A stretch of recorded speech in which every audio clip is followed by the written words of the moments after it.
जब एक व्यक्ति दूसरे व्यक्ति को जानवर कह देता है तो वह गुस्सा हो जाता है, और वही व्यक्ति जब उसे शेर कह देता है तो सामने वाला सुनकर बेहद खुश हो जाता है। शेर में ऐसा क्या है कि उसे द किंग ऑफ द जंगल कहा जाता है?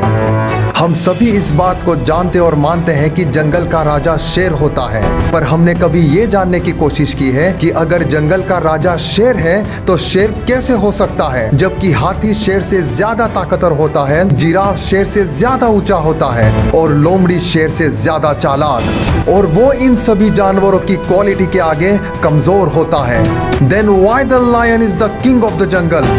फिर क्यों शेर जंगल का राजा कहलाता है?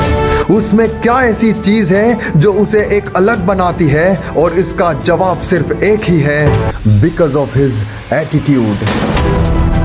जी साहब, वह ये मान लेता है कि मेरे एटीट्यूड के आगे कोई जीत नहीं सकता, मुझे कोई नहीं हरा सकता। जैसे कि जब हाथी शेर को देखता है तो उसके दिमाग में एक ही वर्ड आता है, ईटर, ये मुझे खा जाएगा।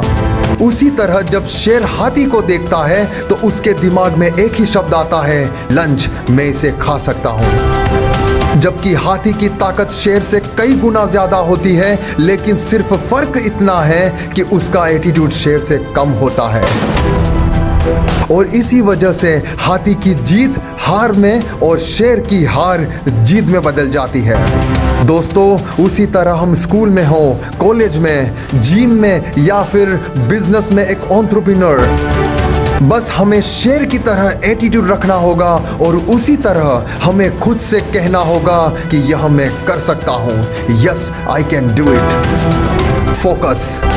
जैसे कि शेर के सामने कई जानवर होते हैं, मगर वह सिर्फ और सिर्फ एक ही शिकार को चुनता है और वही चुने हुए शिकार पर अपनी नजर रखते हुए आखिर तक अपने शिकार को पाकर ही छोड़ता है। उसी तरह हमें भी हजारों फील्ड्स में से कोई एक फील्ड को चुनना होगा और हमारी नजर उस पर टिका कर उसे तब तक नहीं छोड़ना होगा कि जब तक हम उस गोल को अचीव ना कर लें। आखिर में कुछ शब्दों के साथ इस वीडियो को समाप्त करेंगे कि मुश्किलों के दौर में हर कोई बहाने की चादर ओढ़ लेता है, पर जो हारी हुई बाजी को पलट दे वही असली शेर कहलाता है। It's better to be a lion for a day than a sheep all your life.